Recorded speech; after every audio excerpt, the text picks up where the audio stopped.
Questa settimana l'Arte del Vangelo presenta il sogno di Giuseppe.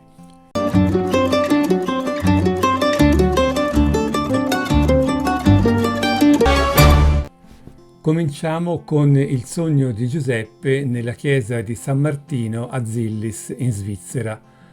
Fa parte di un ciclo di affreschi romanici realizzati sul soffitto e sono 153 tavole quadrate in legno risalenti al XII secolo che narrano storie bibliche. Gli affreschi sono attribuiti al maestro Lopicinus, di cui sappiamo solo che era probabilmente un laico e che morì nel 1147. In nessuno dei 4 Vangeli Giuseppe pronuncia una sola parola.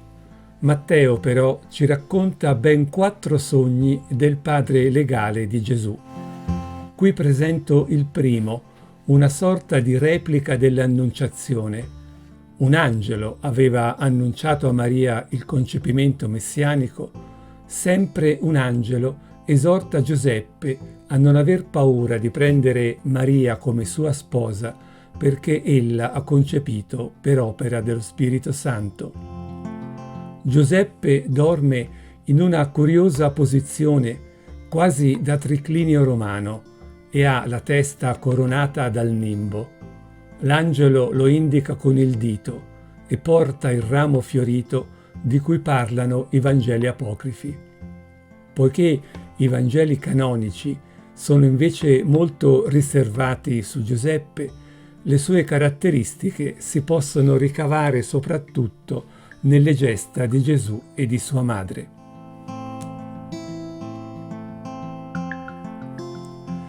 Non è improbabile che Gesù abbia appreso la capacità di leggere con occhi di libertà e di misericordia la realtà a partire anche dall'esperienza di Giuseppe, capace di andare oltre le norme legali che regolavano ad esempio gli atti di ripudio. Certamente Giuseppe deve essere stato preso dal dubbio davanti alla inaspettata gravidanza di Maria, e anche l'arte ne dà testimonianza nella curiosa e vivace rappresentazione di un Giuseppe assai perplesso nello sfiorare il ventre inequivocabilmente inturgidito della sua fidanzata, che alza la mano, qui scomparsa, per proclamare la sua innocenza. Ma è un'altra mano, quella divina, a benedire questa sconcertante gravidanza. E Giuseppe le crede, credendo all'angelo. Ha ascoltato un'altra voce diversa dalla meccanica letteralità della legge. E non è escluso che Gesù abbia imparato anche da questo gesto.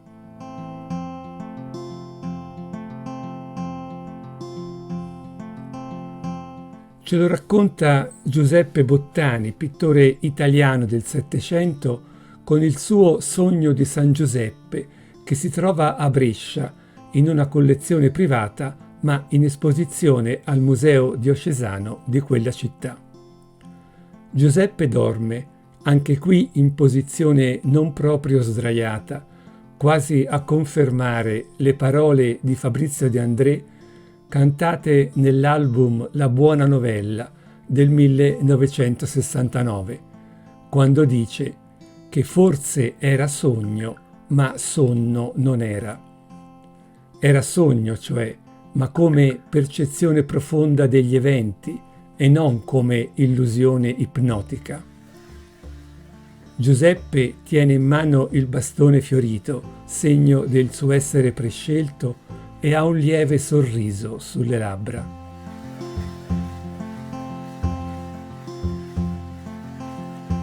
Nella tavoletta di avorio conservata al Museo Diocesano di Salerno, il sorriso è invece dell'angelo, quasi a voler rassicurare un Giuseppe che qui dorme in effetti sdraiato, letteralmente su 2 cuscini.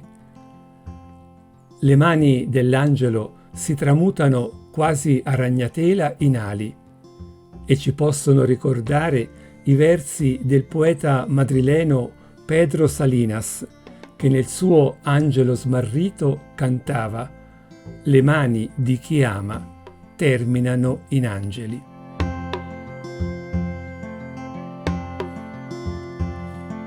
Puoi leggere questo passo nel Vangelo di Matteo, al capitolo 1, versetti 18-24.